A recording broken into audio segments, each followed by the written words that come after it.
শুক্রবার ভোরের আলো ফুটতেই এক আতঙ্ক নিয়ে ঘুম ভাঙে উত্তরাবাসীর।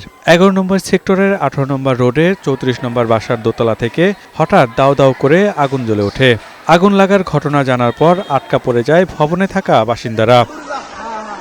সকাল ৮টায় ফায়ার সার্ভিস এসে আগুন নেভাতে কাজ শুরু করে। পুরো ভবনে আগুনের ধোঁয়া ছেয়ে গেলে বাড়ির গ্লাস ভেঙে আটকা পড়া বাসিন্দাদের উদ্ধার করে দমকল বাহিনী। আটকে পড়া শিশুসহ ১৩ জনকে উদ্ধার করে বিভিন্ন হাসপাতালে পাঠানো হয়। প্রায় ২ ঘণ্টা চেষ্টায় আগুন নেভাতে সক্ষম হয় ফায়ার সার্ভিসের ২টি ইউনিট। স্থানীয়রা জানায়, আগুন লাগার পর ঘটনাস্থলেই নিহত হয় ৩ জন। ঘুমি থেকে চিল্লাপাল্লা শুনে উঠলাম, উঠে দেখি এদিক দিয়ে আগুন আসতেছে। পরে আমরা আমাদের পাইপ দিয়ে যতটুকু পারি নিয়ন্ত্রণে আনার চেষ্টা করছি। ছাদ ক্লোজ, এইটার কিন্তু আলটিমেটলি ওই চাবিটা থাকে হচ্ছে সিকিউরিটির কাছে। ৩ তলায় আগুন লাগলে ওই সিকিউরিটি কিন্তু আর ছাদ ওপেন করতে পারবে না। ৮ তারিখের মধ্যে ভাড়া দিতে হবে, পরপর ২ মাস না দিতে বলে নেমে যান, বাড়ি ছেড়ে দেন।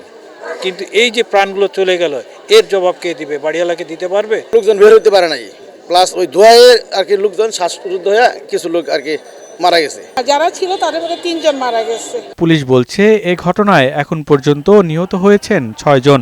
প্রাথমিকভাবে রান্নাঘর থেকে আগুনের সূত্রপাত হয়েছে বলে ধারণা করা হচ্ছে।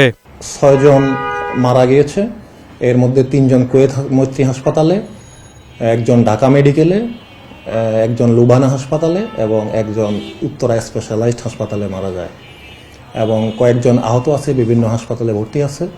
হাসপাতালে চিকিৎসাধীন অনেকের অবস্থা এখনো খারাপ। নিহতের সংখ্যা আরও বাড়তে পারে বলে ধারণা করছে পুলিশ। পিয়াস মাহমুদ, বৈশাখী সংবাদ, ঢাকা।